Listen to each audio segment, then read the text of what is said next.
Hey guys, it's Average Joe, welcome back to the channel. And today we're taking a look at Cow's. No, it's actually a hanger. Cow's latest release is the Diamond DA40 Diamond Star. Now we'll get out of this start screen because apparently it's going to make us look at a hanger for quite a while, which will be unfortunate.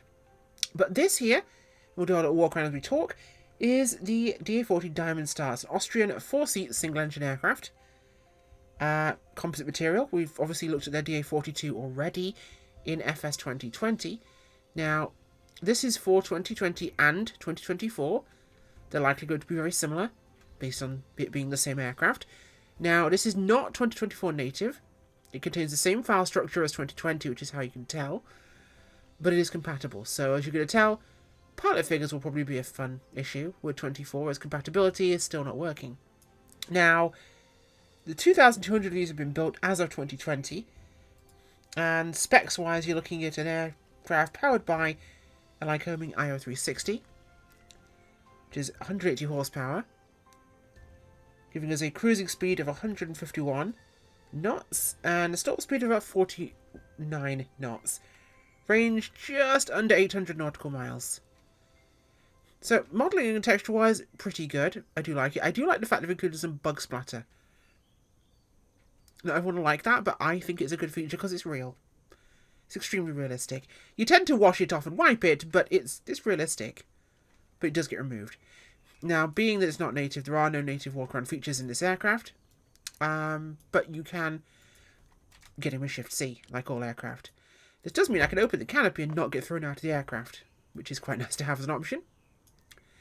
Now, in here we do have our menu system that they include with these models. And just to talk about what Cow's features specifically. Visual model features, we've got the photorealistic baked textures and lighting. We have the exterior model cloth rests with hundreds of pictures, apparently. Two interior options, a black panel and standard grey furnishings. We have the usual fluff people talk about with these things in terms of visuals. What you want to know about is engines. Accurate performance, including manifold and RPM and pumping losses. Custom combustion simulation for startup. Throttle valve, venturi, fuel servo, induction system simulation. Per cylinder, mixture, fuel atomization, etc. All these things are simulated using their engine modelling in this. So this will be fun. Per user, randomly generated engine variants and behaviours to provide everyone with a unique experience. This will be fun, won't it? Okay, so developed from the creator of the sounds behind the DA42. So the sounds are going to be good. They also worked on the fly-by-wire A320NX and the Flytex Vision Jet. So we've got all the dynamic sounds you could possibly want and headphone simulation. So, let's take a look at this thing, shall we? Now, as I mentioned, we have a menu in here, which, unlike the one that was accessed via the DA42's bag system, I think it was, this one we go to the engine page on the MFD. And hit menu. System test. Okay. So enter will select our options, and we can scroll with this. So emergency reset when G 1000's off is electric master off. Hold the starter for 10 seconds. That will reset all our systems in here. So we have got our failure mode, state saving, engine damage, realistic parking brake, which has it be cylinder based. Engage starter with mixture off. So you basically, to engage the starter, your aircraft would be all set up ready to go, and you would basically go like this. Off, and then back up to full to complete the starting, and it would start. Now, that's if you don't have hardware to do a starting system, which is useful sometimes. Panel shake is on, reset damage, reset failures, all useful things there. And so the FMS cursor page will return to base page. So we've got that, and we can go back to MFD. So, we'll go through our checklist here. We'll start her up and get going here. So, before flight, prop mixture and throttles are set. Those are set. Parking brake is set. Ignition is set to off. Alternate air is closed right now. That is there. It is closed. All lights are off. Circuit breakers are checked. TOS not available. Okay. Everything is in. TOS available. Fantastic. Everything's in, so our circuit breakers are checked. Flaps are selected to up. They are indeed up. Pitot and pumps are off. Battery master to on. So the only thing that's on is battery master. G1000 powered and acknowledged. Yes. Flight controls free and correct. Yep, that's looking good. Okay, we are sorted there. Fantastic. And flap full travel. We'll do a full test on that quickly.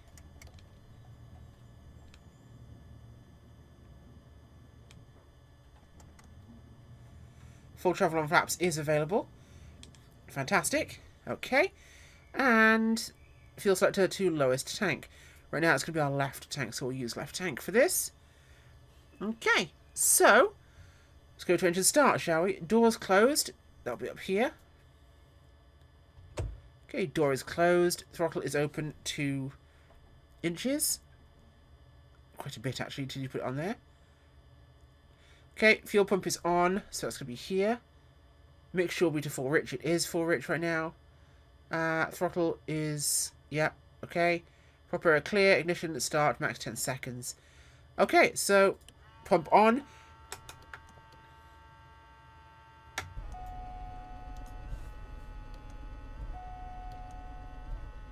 It doesn't seem to want to fire for me.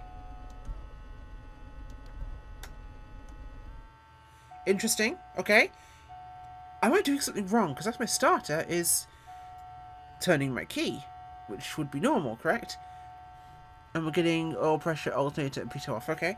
We'll go for another start again. So give it only 10 seconds. 1 and 2 and 3 and 4 and 5 and 6 and 7 and 8 and 9. No. Something's not biting for me. That's interesting. I'm following the instructions precisely. I'll quickly check my fuel tanks here, just to make sure we do actually have fuel in the correct... Is this the right button? That's not the right button, is it? No. That's not the right button. Interesting. Turn you off for a second, you're annoying me. Yep, okay. Well, we have issues with the oil pressure and everything else.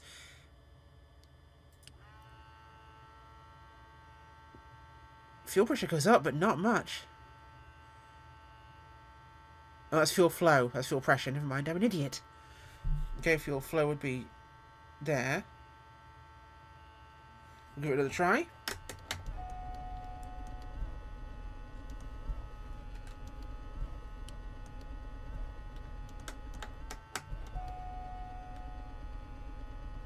That's weird. My keys are... Oh! We got it to respond. Okay. We got it to respond. Fantastic. Okay, let that run up the engine for a second. That's a bit high, I suspect. So, whoa, we'll pull you back. You're raging away. Let's not do that. Yeah, it's a little temperamental on start, I'm finding. Ground lean. So what's it calling ground lean? That feels quite low for ground lean. I don't know what we'd call ground lean here. Pull me back into slow RPM drops. Okay, so...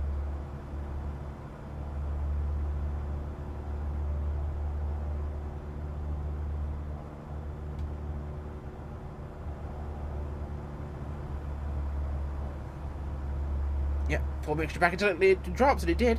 So we'll cage this so it's right, and we'll set that there. Flaps to take off, those are going to go there now. Pitot heat test. Correct. Okay, fuel pump is off. Avionics master is... oh, alternator on. Avionics to on. Transponder mode is going to be down here. VFR alt and on. Okay, that's fantastic. FMS setup complete. Taxi will be parking brakes, taxi lights, brakes, and instruments. They are good to go. So, we are in fact ready to rock and roll. Let's put this thing in the air, shall we? Apart from the idiot here with the controls. Now, before we go any further, the sounds are very good with CAOS aircraft. This one's no different.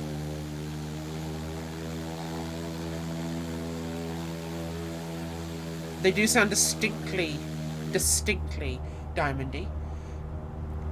They do have a bit of an indistinct sound of themselves. And I do like this one. Okay, looking good over there.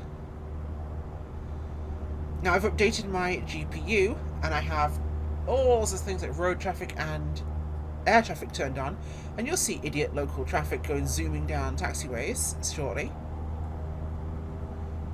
Let's go to mixture to full, of course.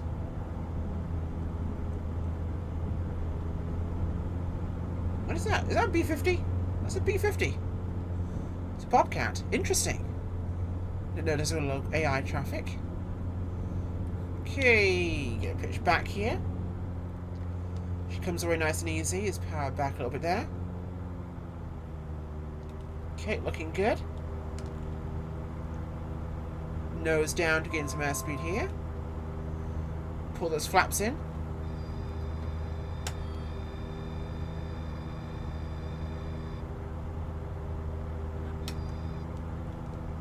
I was only taking off on my left magneto, that's a problem.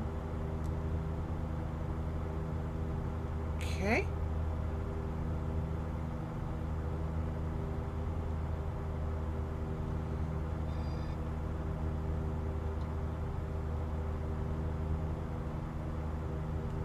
Let's get the nose down a touch. But we're okay. So far, feels very gentle and diamondy. Now, all the various additional simulation features this option gives us do make things interesting, because it does not click start. You can't just turn the fuel on, put the throttle forward, hit the starter and expect it to go. It's going to require some finessing, which is nice, but it's also not as honestly accurate all the time, because if an aircraft requires you to put the fuel on, to put the mixture in, to give it a little bit of throttle crack, and then put the fuel pump on and hit the starter on the mags, it will typically start unless something's dramatically wrong with it. If it's not starting from that, you've got problems. And one thing I've noticed with a lot of sim aircraft is you tend to get battery simulation being quite weird in terms of voltage generation, and that might be a bug with this one, because it seems to run its battery down very quickly and it's using a lot of amps, which I think is making the starter underfunction in their simulation here. It's a theory, but it's my theory that I'm working with right now, because it would explain the starter not really having the grunt to really make things go until you try it really, really hard. And the more you try it, of course, the more likely it is to run out of juice. Now, I pick up the speed pretty nicely, and that cruise speed of 150 is quite reasonable for a fixed-wheel aircraft. Let's go outside, take a look, shall we? Again, the no pilots thing is a problem, but this is Microsoft's backward compatibility not functioning. Now, if people make native 2024 aircraft, they will work. You'll see them in 2024 pilots. So far, I don't think we've had a native 2024 aircraft. There are a couple around. They're few and far between, but most that say they're 2024 are built to the 2020 way and made compatible. You can do that, and that's a backward compatibility option if you as a developer want to sell to both simulators. You make it for 2020 and you make it compatible with 24. Most things are, but until Microsoft fix that backward compatibility situation, which I'm told is less of a priority, we won't see 2024 pilot figures in ported aircraft. So this is good, but this is also still a port, regardless. So it's not what port is an unfair term. Sounds good there. Right, we'll bring her actually round here. We'll come back around and we'll make for our base to final entry. Let's see what this thing can do. But yes, so it is in theory a port. Now, they are planning to do a version of this for X-Plane 12 as well, so they're clearing up all the markets. Good for them. The 42 was great, I loved that, and I don't see anything wrong with this aircraft so far. The only issue is that compatibility of the pilot figures being visible. To me, that's a problem. Now, what I would say is if you're developing an aircraft that's going to be ported into 24, you know it's going to be for both sims, and you don't plan to make it native, why not have the option of a set of fixed pilot figures that you can turn on in your menu systems, whether it's a tablet or a menu like this, where you can turn on pilot figures, like the CAS, Classic Aircraft Simulations J3, where you can turn on the stock pilot figures and use them. why not include that option as a placeholder until backward compatibility functions, rather than leaving planes empty, because I know I spend most of my time in here, but it looks stupid when I come out here and go, oh, look, it's either AI flown or it's ghost ridden. AI? I mean remote control. Or I'm ghost riding it. It feels a little bit off, don't you? And wow, the 4070 Ti Super is making the sim look beautiful and run like butter. Delicious butter. Wow, this looks good. Okay, so... okay. Full rich, everything there. One notch flaps, turning into final. Got a long final here, a little bit drawn out, but it'll do. Let me coast this thing down a bit.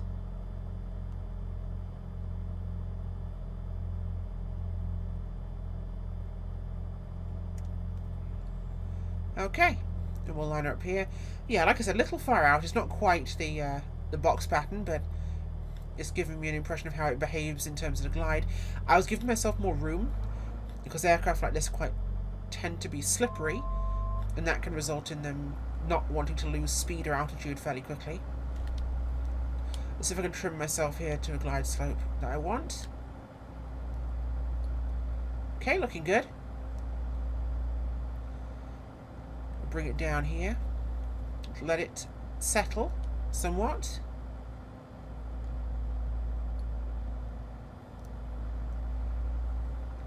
I like to try and see what the low speed performance of an aircraft is like in this approach configuration, because it can often tell you a lot about the flight model. Because some aircraft will be very pitch sensitive, this is not. The pitch on this feels quite heavy at this low speed, which is what it should be doing. Yeah, this altitude, the pitch should be very heavy, which it feels like, or its configuration and speed. It's a good sign for the flight model being well made. And I've never flown a DA40, but it does feel good. It feels like a single engine version of their 42. It looks amazing. The systems work great. The visibility in this is fantastic, and this is why I will always prefer this over the Twin 62 or the 20 with the pillars in the cockpits, because I hate those pillars. They're such a blocked visibility.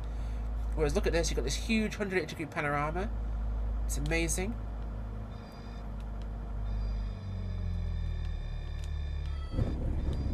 Butter. Look at that. Really nice.